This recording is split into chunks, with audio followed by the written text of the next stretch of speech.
is the first part of the series in which I will knit a sweater for myself. The sweater is model number 2126 from the 21st issue of Passap magazine. A big thanks to my best friend Kaylee who helped me with each step of these videos. Today we will knit the test swatches for the sweater. Let's inspect the instructions. Part A on all pieces is ribbing, so we need to knit a test swatch for the rib. Parts B, C1, C2, D and E are in stockinette stitch, so this will be our second test swatch.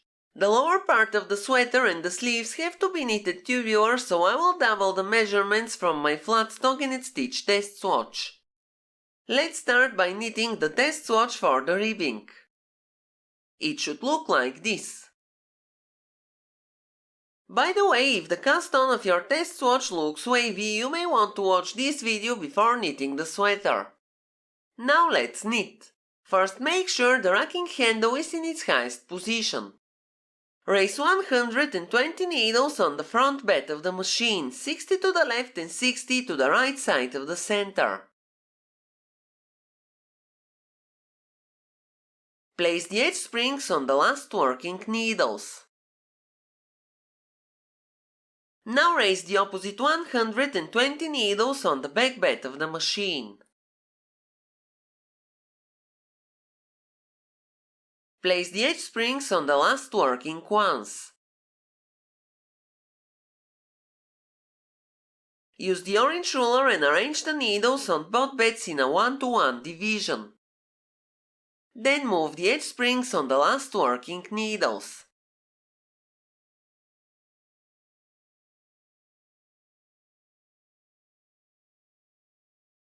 It should look like this. Now set both locks to N and the stitch size to 3.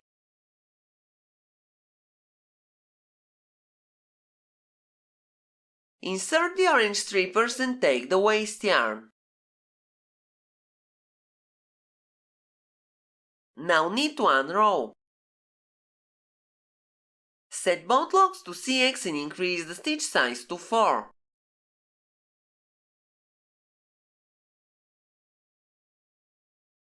Now knit 2 rows. Set both locks to N and increase the stitch size to 5. Now knit 1 row to finish the cast on. Clear the row counter and set the stitch size for knitting the ribbing. I will knit the rib using stitch size 3.5. Now knit 10 rows.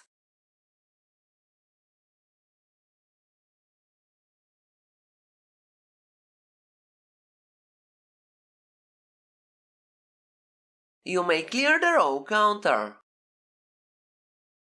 The stitch size is set to 3.5, so I will use the double eye bodkin tool and I will make 3 eyelets at left on the fabric as shown in the video. The process is the same as for making an open work row. Every transferred stitch will create 1 eyelet on the fabric. I have made 3 eyelets to mark the stitch size and now I need to make eyelets for the clicks on the dial. I will skip around 10 needles and I will make 2 eyelets the same way. Each eyelet equals 1 click on the dial.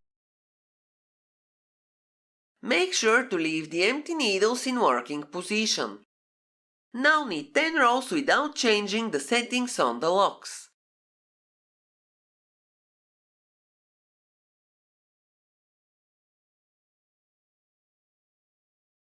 Clear the row counter, then move the lock to the color changer and take the main yarn for the project. Cut the waste yarn and retread the machine. Now knit 40 rows with the main yarn.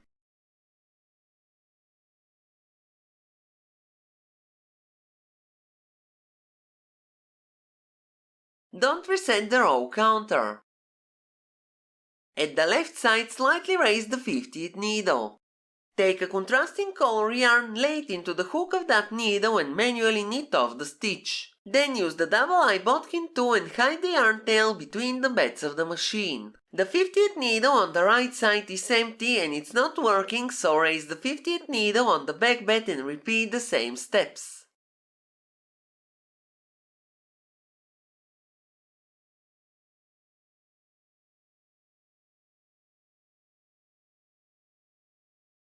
Now knit 20 rows.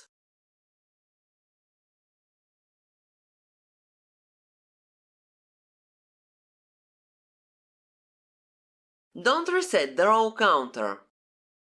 Raise the 50th needle on the left side, lay a contrasting yarn into its hook and manually knit off the stitch. Now raise the 50th needle at right on the back bed and repeat the same steps. Don't forget to hide the yarn tails between the beds of the machine.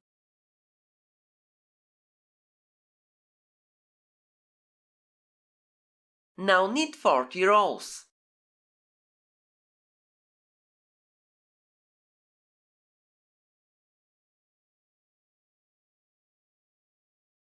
Clear the row counter and take the waste yarn.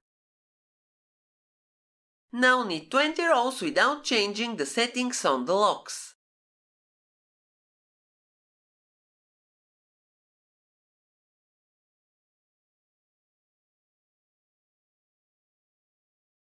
Clear the row counter. Pull out some yarn from the eyelet, then cut the yarn strands and rethread the machine.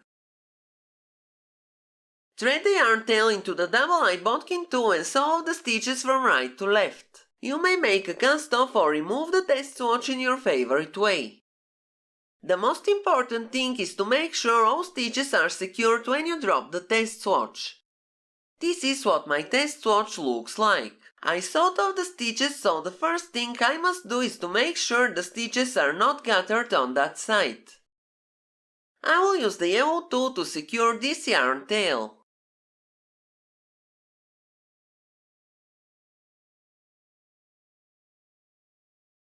Next, I will use the yellow tool again to pull the yarn strands on the right side to the other side of the fabric. These yarn strands will help us take the correct measurements, and I will tie them so they can stay securely on the piece.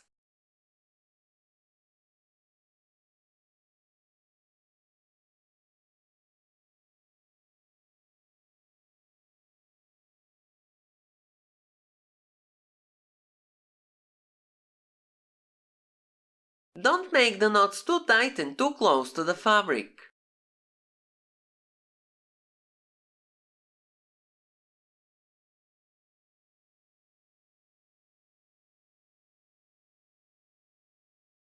After you make the knots, you can cut the yarn tails short.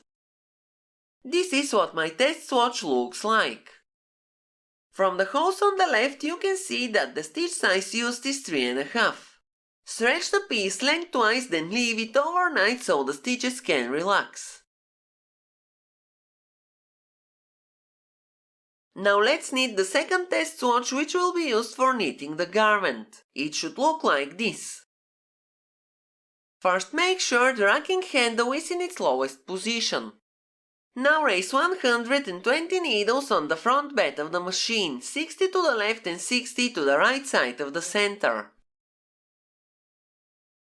Place the edge springs on the last working needles. Use the orange ruler and arrange the needles in a 1-to-1 division. Then place the edge spring on the last working needle. Set the front lock to N and the stitch size to 1. The back lock must be set to GX. Insert the black strippers and take an eyelet with waste yarn.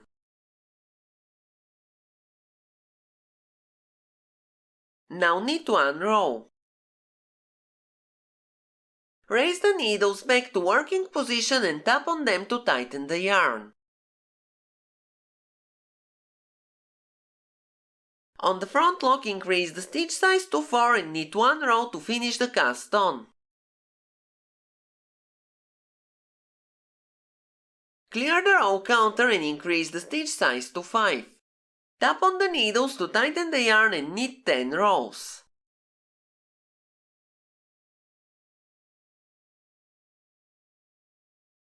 Don't forget to support me by liking and sharing the video.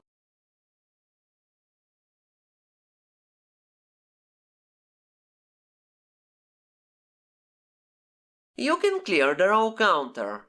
The stitch size is set to 5, so I will use the single decker tool and I will make 5 fillets. To make them, take the 50th stitch on the left side and transfer it one needle to the right. Then continue until you transfer a total of 5 stitches.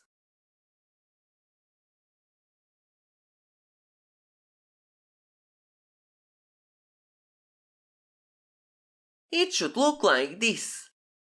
Now knit 10 more rows with the waste yarn.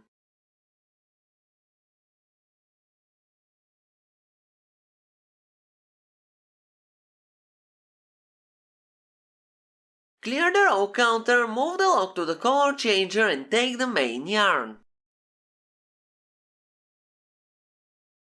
Then cut the waste yarn and retread the machine. Knit 40 rows with the main yarn.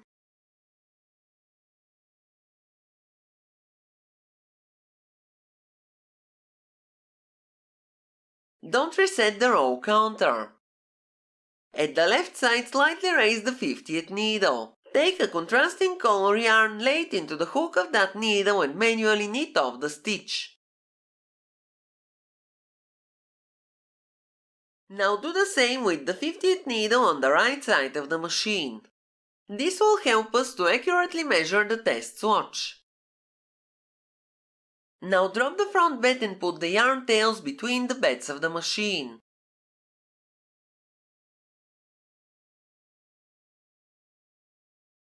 Raise the front bed and knit 20 rows with the same lock settings.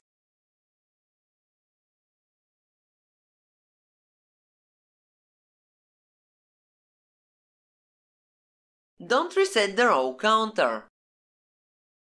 Drop the front bed, raise the 50th needle on the left and the 50th needle on the right side of the machine. Then take a contrasting color yarn and mark those stitches the same way as before. Make sure to put the yarn tails between the beds of the machine.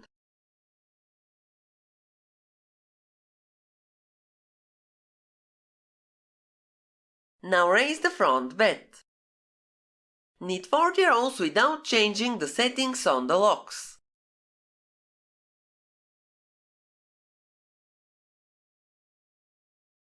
Now the row counter must be at 100 rows.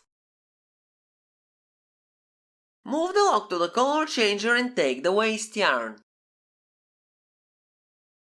Now knit 20 rows with the waste yarn using the same lock settings.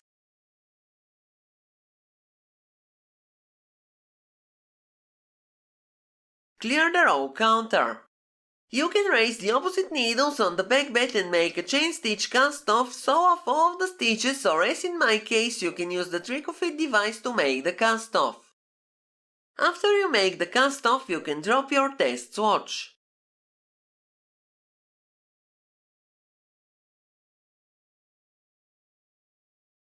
This is the test swatch right after you take it from the machine. At first, I will tie the strands of the waste yarn securely and cut them short. Don't make the knots too tight and too close to the fabric.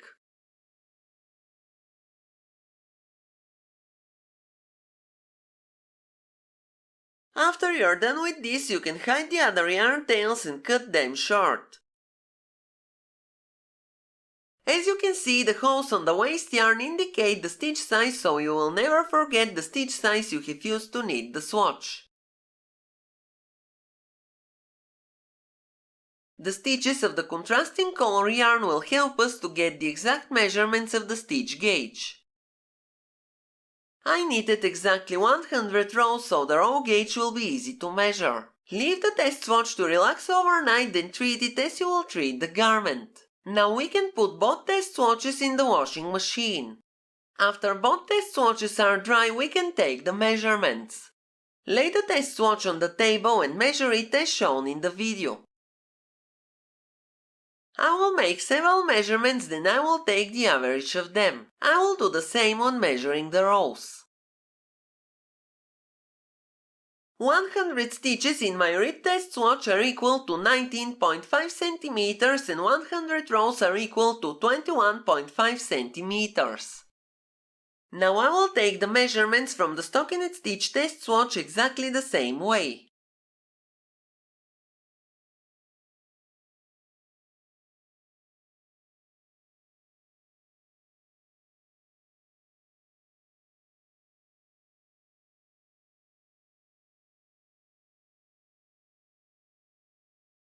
"100 stitches in my stockinette stitch test swatch are equal to 30.5 centimeters and 100 rows are equal to 19.5 centimeters.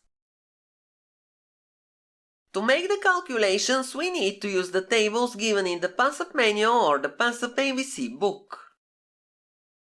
I have printed them and I will use colored pencils to color code the tables.